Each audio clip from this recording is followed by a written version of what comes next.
नमस्कार विद्यार्थी मित्रांनो, आज आपण जीवन गाणे ही कविता या भागात पाहणार आहोत. कवी आहेत नितीन देशमुख. कवी व लेखक म्हणून ते प्रसिद्ध आहेत. विविध विषयांवर त्यांनी काव्यलेखन केले आहे. त्यांच्या काव्यातून निसर्ग व निसर्गातून आपल्याला उपलब्ध होणाऱ्या विविध गोष्टी यांवर नेमके भाष्य आढळते. जीवन गाणे ही नितीन देशमुख यांनी लिहिलेली कविता किशोर सप्टेंबर 2009 या मासिकातून घेतली आहे. या कवितेत कवीने निसर्गातील विविध घटक आपल्याला कोणकोणत्या गोष्टी शिकवून जातात याचे मोजक्या शब्दात पण नेमके वर्णन केले आहे. निसर्ग आपल्याला सतत भरभरून देत असतो. आपल्याला काही ना काही मूल्य गुण शिकवत असतो. आपल्यावर संस्कार घडवत असतो. फक्त आपल्याला ते पाहता अनुभवता यायला हवे. निसर्गातून जगणे शिकायला हवे अशा प्रकारचा आशय कवी व्यक्त करतो. कविता वाचतो. या सृष्टीचे मंजूळ गाणे जगणे मधला शिकवून गेले. झिलमिलणारे चंद्रचांदणे जगणे मधला शिकवून गेले. भरकटलेल्या जगात नाही संस्काराची जाण कुणाला. तुळशी वरल्या त्या पंथीचे जळणे मधला शिकवून गेले. प्रेम काय ते कुणानं ठावे. नदी सागरात जीव का लावे. स्वैर होऊनी नदीचे पळणे जगणे मधला शिकवून गेले. बुलंद तरीही असे हौसले. पिलांसाठी किती सोसले. चिवचिवणाऱ्या चोची मधले दाणे मधला शिकवून गेले. सागराचे अथांगता अन ही वृक्षाची स्थितप्रज्ञता. दुसऱ्यासाठी घाव सोसणे जगणे मधला शिकवून गेले. कवी पहिल्या चरणामध्ये म्हणतोय की या सृष्टीचे मंजूळ गाणे जगणे मधला शिकवून गेले. झिलमिलणारे चंद्रचांदणे जगणे मधला शिकवून गेले. या सृष्टीचे जे मंजूळ गाणे आहे त्याने मला जगावे कसे हे शिकवले. सृष्टी म्हणजे निसर्ग, जग आणि मंजूळ म्हणजे मधुर गोड. कवी म्हणतात या निसर्गातील संगीताने मला जगणे शिकवले. पानांच्या सळसळीतून, पक्ष्यांच्या आवाजातून, निसर्गाच्या या संगीताने माझ्या जीवनात कायम आनंद, उत्साह, चैतन्याची बरसात केली. सौंदर्यपूर्ण जगायला शिकवले. झिलमिलणारे चंद्रचांदणे, झिलमिलणारे म्हणजे चमचकणारे किंवा चककणारे, आकाशात चमकणारा तेजस्वी चंद्र व चमचमणाऱ्या चांदण्या यांनी मला जीवन जगणे शिकवले. चंद्र, सूर्य, झाडे, पक्षी, पाने, फुले हे सृष्टीचे घटक आहेत. हे आपल्याला आनंदाने कसे जगावे, सौंदर्यपूर्ण कसे जगावे हे शिकवत असतात. हे शिकवत असताना ते सतत आपल्याला काही ना काही देत असतात. तेव्हा ते घटक आपल्याकडून कशाचीही अपेक्षा करत नाही. सूर्य असे कधी म्हणतो का की मी तुम्हाला उष्णता देतो, प्रकाश देतो, तुम्ही पण त्या मोबदल्यात मला काहीतरी द्या.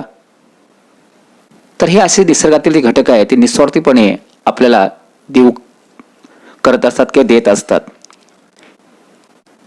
हे सृष्टीचे घटक आपल्याकडून काहीच मागत नसतात. ते फक्त देतच असतात.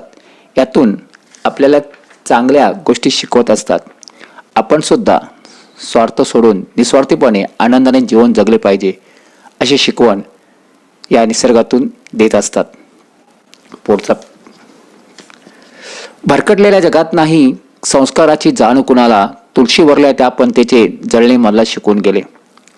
भरकटलेल्या जगात म्हणजे दिशाहीन, योग्य दिशा नसलेल्या, आजच्या दिशाहीन, निरुद्देश, भरकटलेल्या अस्ताव्यस्त जगात संस्काराची कोणालाच जाणीव राहिली नाही. संस्कार म्हणजे चांगल्या विचारांची रुजवण. आज प्रत्येक जण आपल्या स्वार्थासाठी जगत आहे. आपल्या आजूबाजूला पाहिले तर बरीच लोक हे स्वार्थी हेतू ठेवून जगत असतात. आपला फायदा कशात आहे, आपला स्वार्थ हेतू कसा साध्य करता येईल किंवा साध्य होईल हे पाहून बऱ्याच प्रमाणात लोक दुसऱ्याला मदत करण्यासाठी पुढे जात असतात. त्यामुळे या समाजातील लोकात संस्काराची जाणीव राहिली नाही असे कवी म्हणतो. परंतु तुळशी वृंदावनात लावलेल्या त्या पंथीने मला परोपकारासाठी कसे जलावे, त्रास सहन करावे हे शिकवले.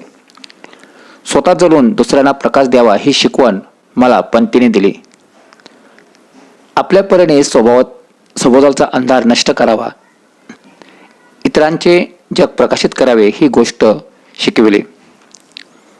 आपल्या घरासमोर तुळशी वृंदावन असते. त्यात आपली आई संध्याकाळी पूजा करते, पंथी किंवा छोटा दिवा लावते.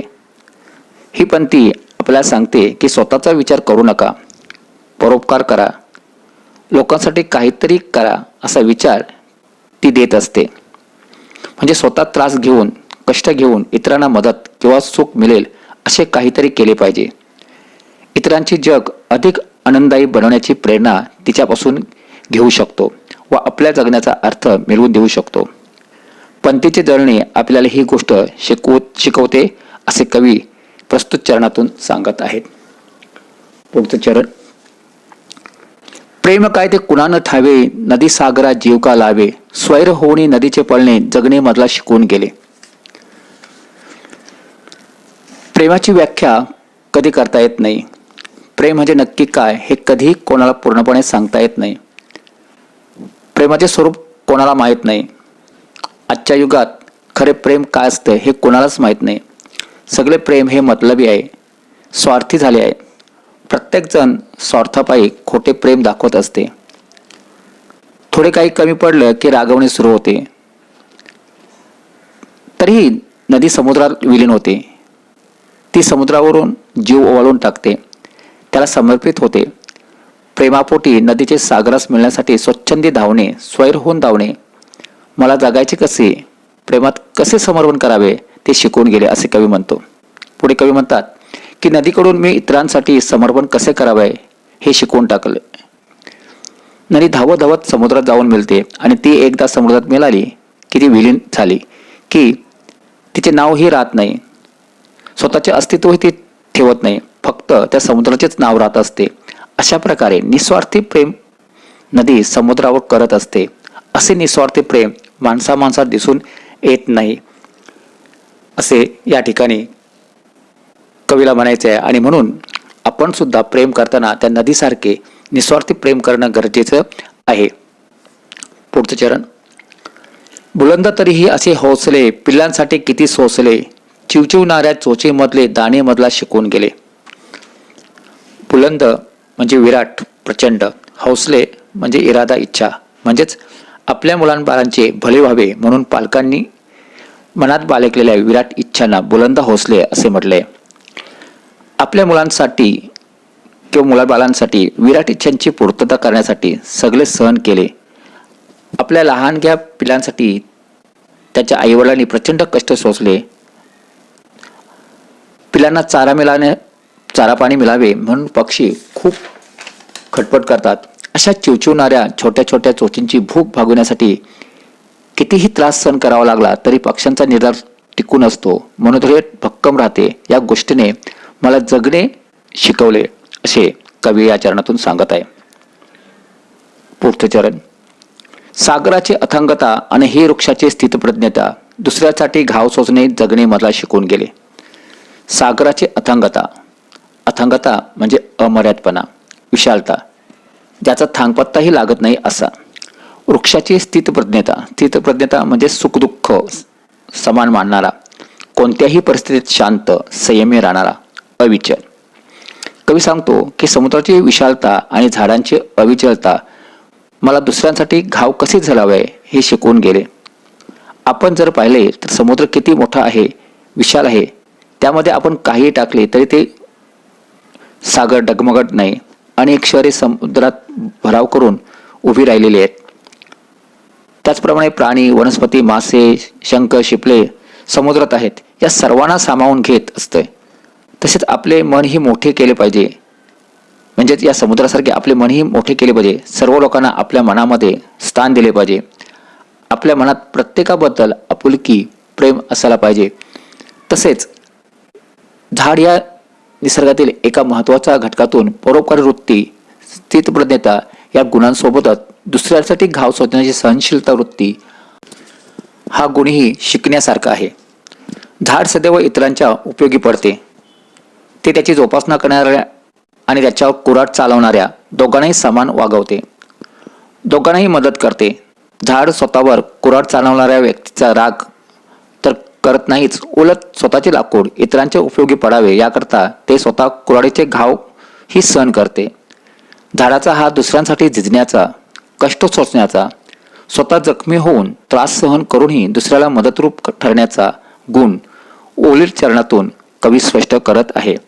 अशा प्रकारे आपण सुद्धा जीवन जगत असताना दुसऱ्यांसाठी जगणं हे महत्त्वाचं आहे. दुसऱ्यांना आनंद मिळवून देणं हे खूप गरजेचं आहे असे या कवितेतून आपल्याला या कवीने आव्हान केले आहे किंवा सांगितलेले आहे. कवितेखालील शब्दार्थ पाहूया. मंजूल म्हणजे गोड, ठाव ठाऊक नसणे म्हणजेच माहीत नसणे, बुलंद मजबूत भक्कम, हौसले म्हणजे निर्धार ठाम विश्वास, घाव सोसणे म्हणजे दुःख सोसणे. धन्यवाद.